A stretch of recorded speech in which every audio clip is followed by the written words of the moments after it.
Welcome to the Salmon Runs YouTube. Enjoy the video. You'll start by making sure your phone meets the essentials: Bluetooth and location on, Google Play services up to date, and you signed into your Google account.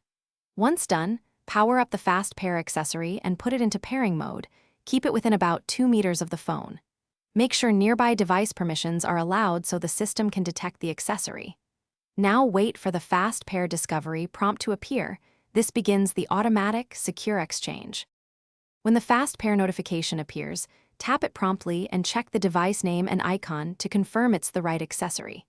You'll be asked to grant permissions for calls, media, and sometimes contacts. Allow what you want enabled so features work correctly. If the accessory offers additional settings or a companion app, follow those on-screen steps to finish configuration.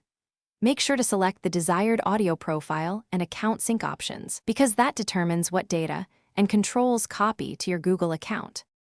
Once paired, confirm the connection by playing audio and checking that calls route to the accessory. Adjust volume and noise controls as needed. Go to Settings Connected Devices to rename the accessory, manage Bluetooth profiles, or unlink the device.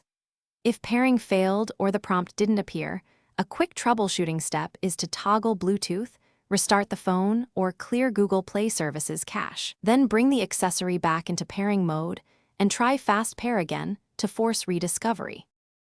Thanks for watching. Consider subscribing if we helped you.